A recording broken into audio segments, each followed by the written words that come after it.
Broadcasting from the business capital of the world, this is the Podcast Business News Network. Healing hearts, healing minds. We are back with our friend here, Beatriz Cymberknopf, in regards to the work she does here as the founder and CEO, once again, of Healing Hearts, Healing Minds. Beatriz, before we get to today's topic, would you mind introducing yourself to our listeners today? Certainly, and thank you for having me. Good morning to you. We are a nonprofit organization. We devote ourselves to helping, to teaching, to empowering all individuals who are serious about improving their health to overcome trauma, particularly for persons suffering from anxiety, depression, or the loss of a loved one. So this is what, in essence, in we do. Well, thank you for being here again and joining us. If someone does want to reach out to you, would you mind sharing how we could do so? Certainly, they may visit my webpage at www.healingheartshealingminds.org. And or they could reach me via my direct cell at 561-599-1201 also, and leave a message, and I will surely be very happy to get back to anyone who reaches out to me. Perfect. Thank you so much. And for today's show, I know we're going to talk a little bit about the unconscious mind, what that is, and some of the root causes of anxieties, and maybe steps to encourage and redevelop and reestablish, I should say, empowerment. So, could you share a little bit about the unconscious mind again? A little brief recap of last week, I think, would be helpful if you don't mind. No, not at all, not at all. Well, we spoke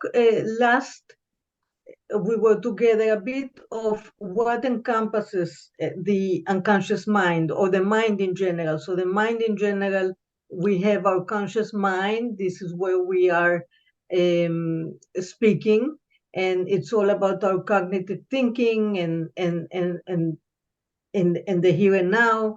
And in truth, this part of our mind truly processes well, it gets in incredible amounts of information, but it can only process, relatively speaking, a small amount of information that is actually received by our unconscious mind. So there's another part of our mind that we call the unconscious mind or the subconscious mind. Many people can use that term, one way or the other.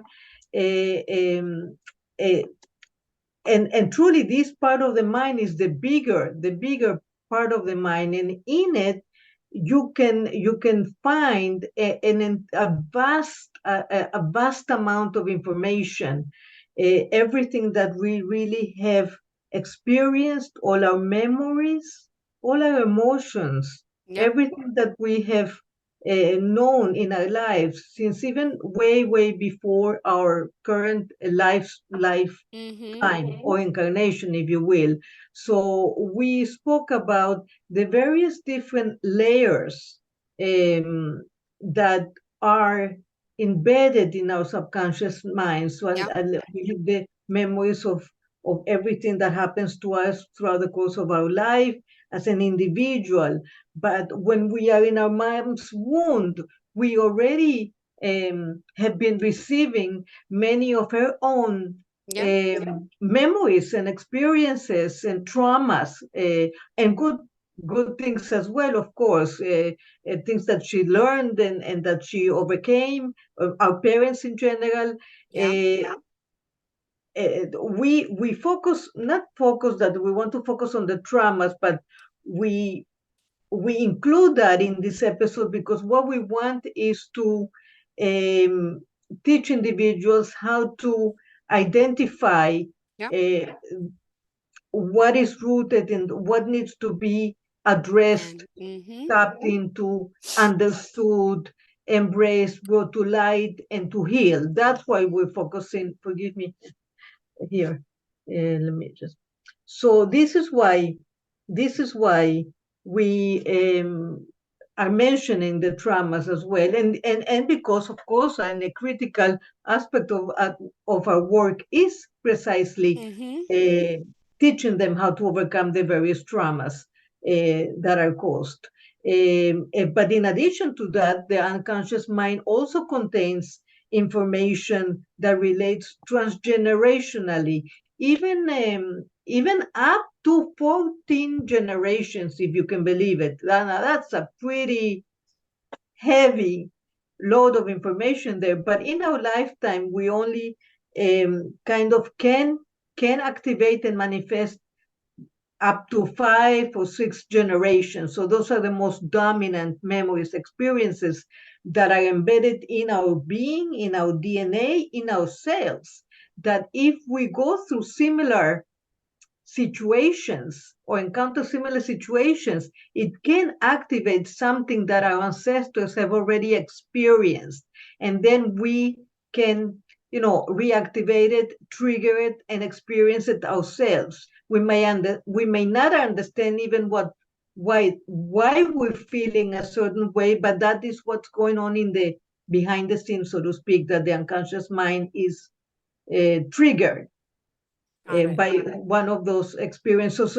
So there's many layers to the information that we can find in our subconscious mind, and we need to be able. And most of us truly, let's talk the truth here. Most of us truly are not really taught or educated as to how do we address it, how do we look at where, how to begin, or anything like that. So this is the time to really pay special attention, especially in these times where time is getting accelerated. And our goal as a collective is to increase our awareness, increase our consciousness, and elevate ourselves in a much more consistent and sophisticated way for the benefit of our species evolution in the right direction, evolution and not devolution. So that this is what it's all about. Wow. Okay, there's a lot going on here. My goodness. And there's Yes. reasonings behind it, as you were talking about some issues, even nightmares, and there's a lot more. So I'll let you continue. Go ahead. But before we get into that, I think people need to understand, Yeah. what are the roots of what are the root causes for people who suffer from anxiety, depression, or the loss of a loved one. And any one of those can appear to all of us at a certain time. Unfortunately, life brings both good and challenges to be faced. And so at some point, we all experience those emotions. So how do we deal with that? Well, one of the root causes is, of course, of anxiety or fear or depression, is the fact that in my work, I find that most of us, all of us, truly all of us, if one is to be honest, in working with oneself, one will find inner conflicts, internal conflicts that you have. So here, yes, I want to give an example. So what do I mean by an internal conflict? An internal conflict is when you have a part of your mind or a part of your subconscious mind that, for example, thinks of you as very resourceful, very outgoing, social, and wants to accomplish their goals, professionally speaking. So say a person is a new entrepreneur and they've started a new business in whatever field you wanted to do, and they want to network and they want to expand, they want to grow, they want to meet more people, and they want to join a networking opportunity. And another part of their mind may be a little bit more hesitant, more shy, more afraid, and may think that maybe a little bit too dependent on thinking, oh, what will people think if I don't do it right, if I don't say it right, if I don't present myself right. And so there's a conflict. There's an inner conflict that you have with yourself, with a goal that you want to pursue. And yet the way it can be manifested is that at best it will be delayed in the person's taking action towards a goal. Perhaps they'll procrastinate joining the network group. Perhaps there'll be infinite delay. Perhaps they won't join at all for fear of what people might think of how they are. So that's an example, very minute example of how an inner conflict may appear in the person's life. but a person can also have many conflicts with someone else. So say a person has a conflict with a family member, and say that family member doesn't treat them exactly right, or doesn't treat them with the proper respect, doesn't have clear or healthy boundaries in that relationship. So a conflict may be that they want to get closer to that family member. On the other hand, they want to push them away because of the way that they have been always treated, and they want to change, but they don't want to confront that person for their own reasons. So you can see where the conflict can interfere in, again, in establishing a healthy relationship. So that's an internal conflict. Going even larger, a person may have, and I have met, and 50% at least of the individuals that we see here in consultation have a conflict with the cosmos, have a conflict with the universe, have a conflict with the world, have a conflict with how they understand God to be, because of many different events have happened that have been traumatic to them, such as the loss of a loved one, which we will talk at another time. So that can really shake truly your faith when something truly traumatic happens to one. That can shake, at the very least, temporarily speaking. It can happen. You can have a conflict, and you stop believing in God, so to speak, temporarily speaking, at least. So those are at least examples in various ways of internal conflict. But that's just one root um, reason where fear and anxiety and depression can arise.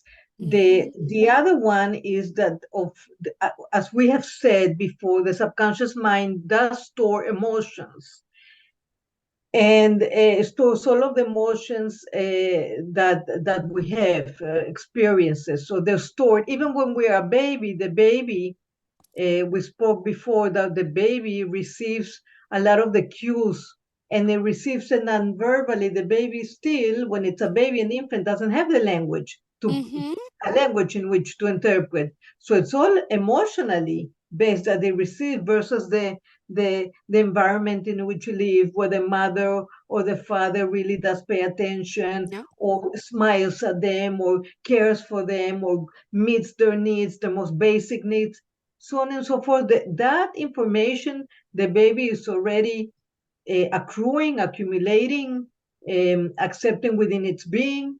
And that's even when the baby's in the womb for 9 months, and then up to at least 4 years of age. By that time, the baby has gathered enormous amount of information on all emotions.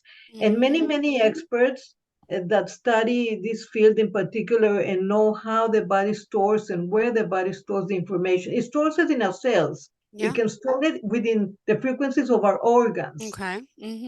So, for example, you can have somebody suffering a panic attack, and or something with the heart related, and you think there's something wrong with the heart itself, but in reality it's not with the organ of the heart, it's in the heart sphere, so to speak, because the heart can hold on to sadness, or to vulnerability, to insecurity, to a sense of abandonment, many emotions that are not in the interest of for the well-being and health of the individual. The lungs can hold sadness, worry. So many different organs can hold and to different types of information, emotionally speaking, and the subconscious kind of suppresses those emotions. It holds it, but it suppresses it, so as to, quote unquote, protect us. The third element that I think here is extremely important, and the ones that most people can understand or relate to, um, is the fact that we all have, or been taught, we all have a belief system, right, by which we guide ourselves and make Yeah. decisions and move forward. Beliefs can be good beliefs, and beliefs. You can also have a certain like core limiting belief that limits you for abundantly to stress the point that it can limit us.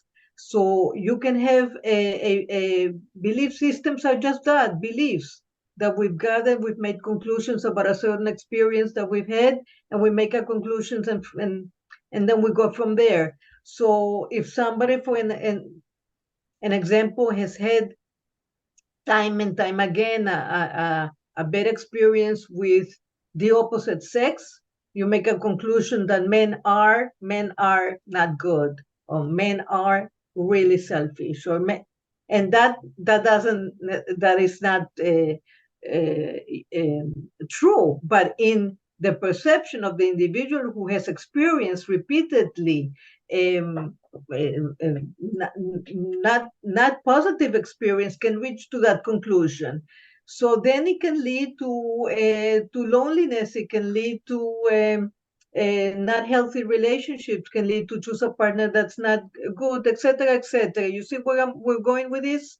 So that is what is happening. And beliefs can be changed, and all beliefs again are learned, or we have inherited belief systems from our ancestors. We are taught many things, or boys don't cry, or boys shouldn't, don't show your weakness. So these are kind of beliefs that have been grown so much and said so many times that within the nucleus of a family and carried over to society, and that manifests in some way. You see what I'm saying? Mm-hmm. And girls cannot express their discontent or displeasement with somebody, or they cannot express their truth, because otherwise it's not ladylike if you express that you're upset, or if you, those type of things. Just, and this I'm just saying at the very, very superficial levels, but for the purpose of restricting it, because we have a time constraint here. I leave it at that. But Yes. that is in essence the three major areas that are root causes of anxiety, depression, or fear. And these are all learned. Again, learned, inherited, and they can be changed. And that is the work again that we do here, that we attempt to help the individual identify where there is a belief that is not supportive of their own health, of their own life, of their own healthy relationships, and the most important relationship that they should be developing, nurturing, cultivating, maintaining, is with themselves. So if they're okay and at peace with themselves, they can expand and have healthy relationship with others. If we are not at peace and content or at ease with ourselves, it'll be much harder to do so with others. And so there it kind of repercutes the consequences of that. Got it. Wow. Lots to hear about today from you. Would you mind sharing how we could contact you? Visit my website at www.healingheartshealingminds.org, or you may reach us directly at 561-599-1201. Perfect. Well, we still have time here. We got another 5 minutes left on the clock, Beatriz. So what else did you want to add to this for today? 5 minutes. Oof. Well, that doesn't give us doesn't give you more time. much time. I Yes, know. yes.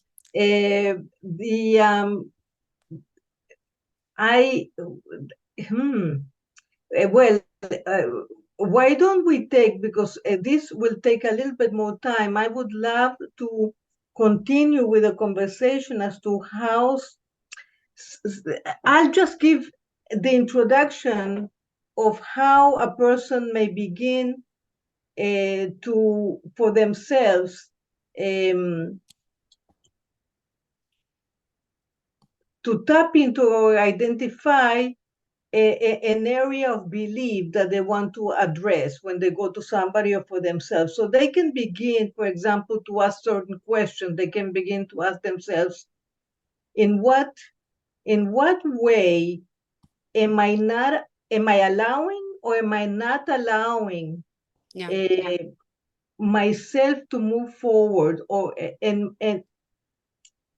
in what way is anxiety not allowing me to move forward in my life? In what way is anxiety limiting me in my life? In what aspect of my life? In what area of my life?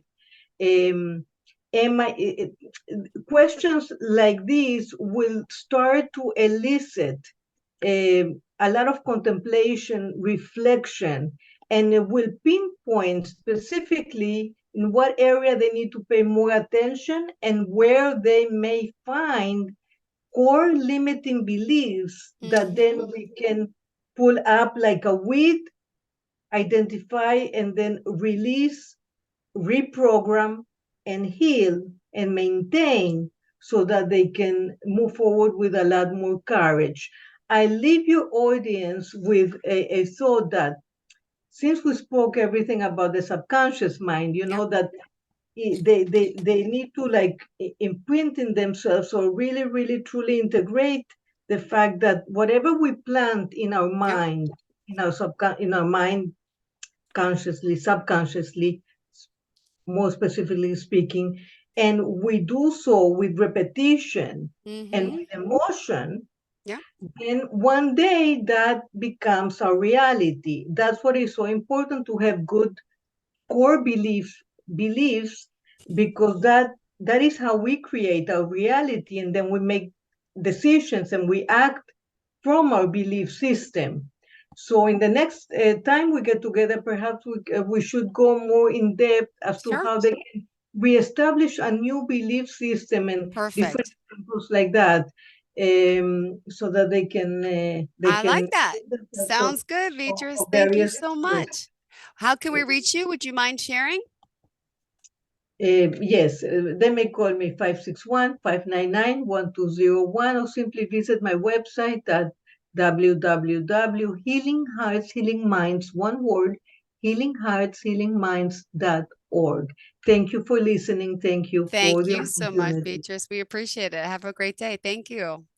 Are you looking for even more of the podcasts and hosts that you love? The Podcast Business News Network is proud to announce that you now have even more ways to listen live. Check out the MyTuner Radio, online radio box, and Simple Radio apps on iOS and Android, or find us online. Search for Business News Network on mytuner-radio.com, or search Podcast Business News Network on streama.com and onlineradiobox.com/US. Take your podcast on the go and don't miss a minute of the action.